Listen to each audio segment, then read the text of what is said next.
Oi gente, tudo bem com vocês? Para quem não me conhece, meu nome é Elismara Moreira e hoje eu vou responder a pergunta que muitas pessoas vêm me fazendo nesse último ano. Por que eu parei de falar sobre depressão?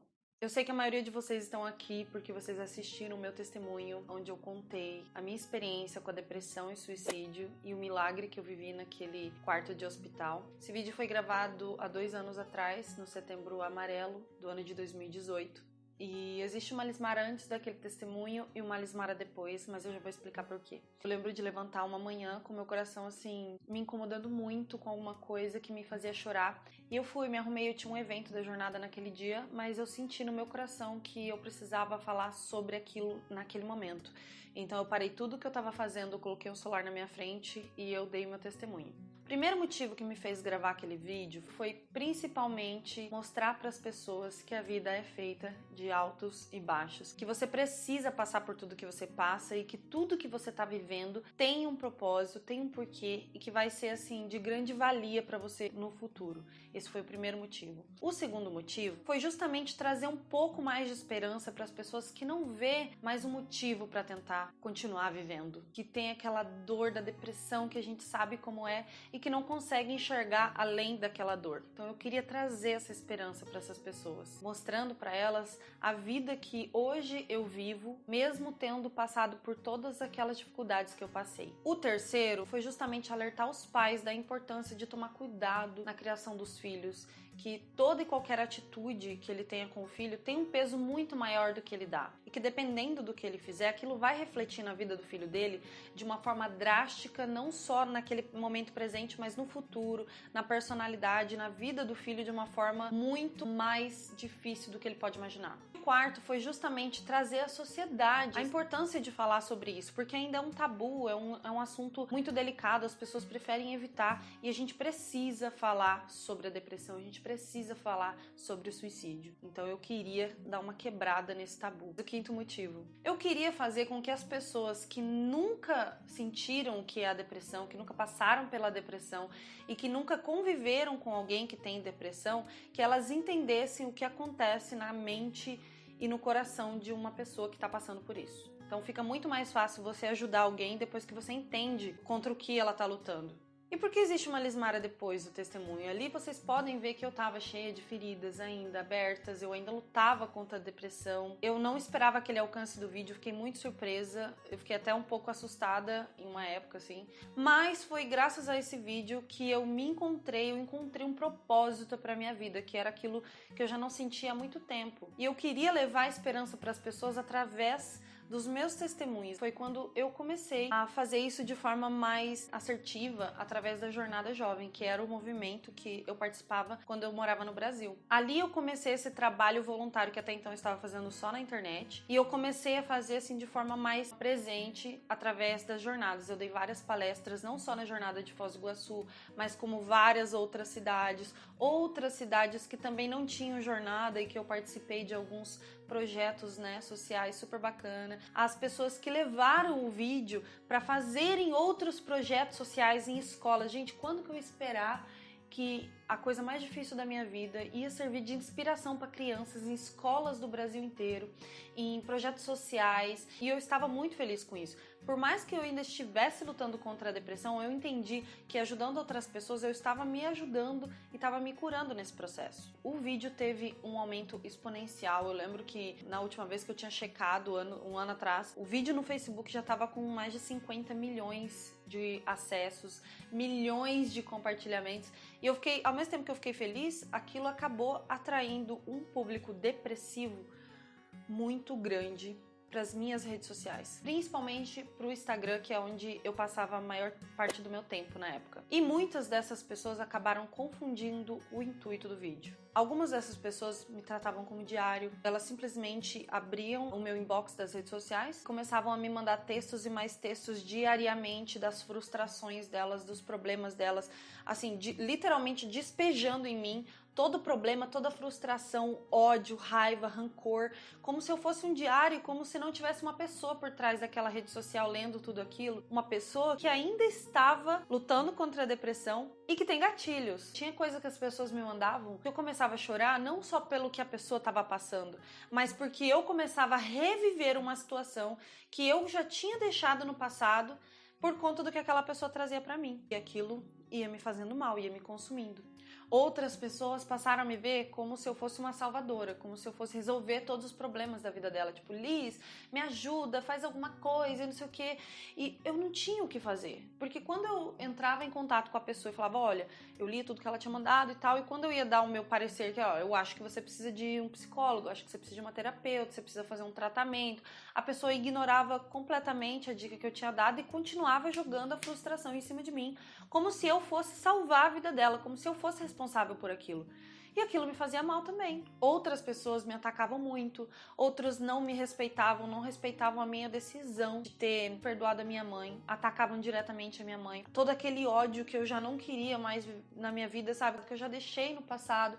E as pessoas continuavam incrementando aquele ódio pela minha mãe em cima de mim.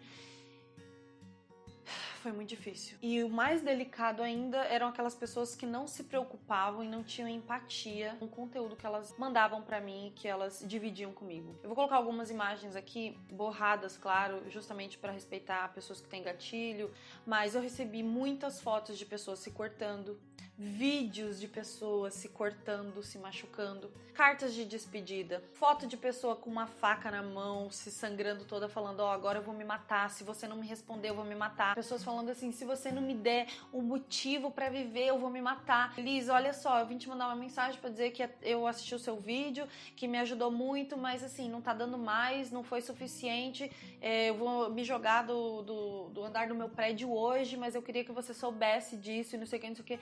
Gente, eu tô dando poucos exemplos de muitos que eu recebi. Teve uma época que eu recebia mais de 2.000 mensagens por semana de pessoas com esse tipo de conteúdo. E chegou um momento que eu simplesmente quase surtei. Eu comecei a desenvolver crise de pânico, porque eu tava com medo. Meu medo maior era, em algum momento, alguém se matar e algum familiar ou alguém entrar nas redes sociais daquela pessoa, ver que a pessoa tentou um contato comigo e eu não consegui responder, ou eu não respondi da forma que foi eficiente pra ela, ou que ela não aceitou a minha ajuda, ou alguma coisa do tipo, e eu me senti culpada por a pessoa ter se matado e eu não poder ajudar de uma forma eficiente a tempo. Então eu comecei a desenvolver essa crise de pânico e eu tive que fazer várias sessões de terapia por causa disso. Minha terapeuta Lucélia não me deixa mentir, vou deixar aqui inclusive o Instagram da Lucélia, que foi um anjo assim que me ajudou nessa fase. E eu chegava no consultório, gente, totalmente transtornada, morrendo de medo. Até que a Lu me ajudou a entender que eu estava ali para contribuir para as pessoas, que eu estou aqui para contribuir às maravilhas que Deus fez na minha vida e assim inspirar as pessoas a viverem, mas demorou muito até que eu entendesse que aquilo não era uma responsabilidade minha, que eu não tenho uma responsabilidade sobre a atitude do outro. Hoje eu entendo. E eu continuei contribuindo da forma que eu podia. Continuei fazendo os meus trabalhos voluntários com a jornada, com outros movimentos, até que eu vim para a Austrália. E aqui eu literalmente vivi os altos e baixos. Eu vim pra cá justamente porque eu queria me conhecer, porque eu me sentia perdida. Eu sentia que eu tinha encontrado o meu propósito, mas eu ainda precisava me conhecer. E eu cheguei justamente no mês de setembro. Eu queria continuar meu trabalho de depressão, mas eu simplesmente não consegui. Porque eu estava esgotada, a minha mente não aguentava mais as mensagens que eu recebia, os ataques que eu recebia, os pedidos que eu recebia, as fotos, os vídeos, eram coisas que me corroíam muito.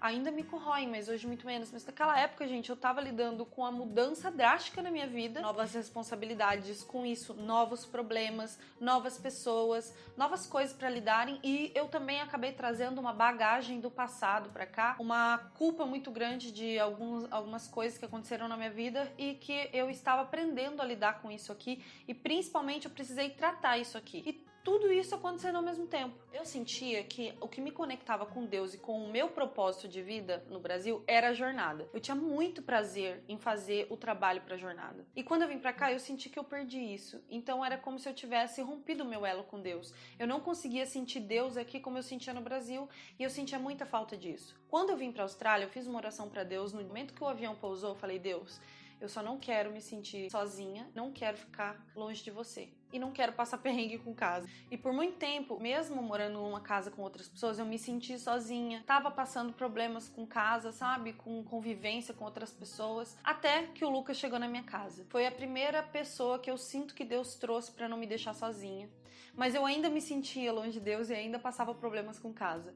E aí veio o Sisterhood. Esse grupo de mulheres que literalmente me reaproximou de Deus, me fizeram sentir Deus diferente, entender que o meu elo com Deus não tinha sido quebrado, que eu só precisava aprender a me relacionar com Deus novamente de uma forma diferente, porque aqui ele se manifesta diferente. Eu aprendi isso com elas. Elas me ajudaram a me conhecer, que era o que eu vim para a Austrália para conseguir. Me fizeram me reconectar com o meu propósito com Deus. Entender que isso era um ministério que Deus tinha dado para mim. Entender os meus dons do Espírito, que eu sempre achei que era uma maldição. Elas me realinharam com o meu propósito. E eu agradeço cada dia que passa a Deus por esse grupo maravilhoso que foi criado pela Renata Mais, que eu fui convidada pela Márcia e que desde então eu e todas as meninas a gente tem uma relação literalmente de irmã, que é isso que a gente é, uma irmandade. Eu nunca vou esquecer uma conversa com a Fernanda aqui na minha casa. Eu já falei da Fernanda aqui, inclusive, foi a pessoa que me ajudou a conseguir esse apartamento. Vou deixar aqui na descrição o vídeo onde eu contei esse testemunho. A Fernanda fez uma visita aqui na minha casa e nessa visita a gente conversou muito e ela falou: Liz,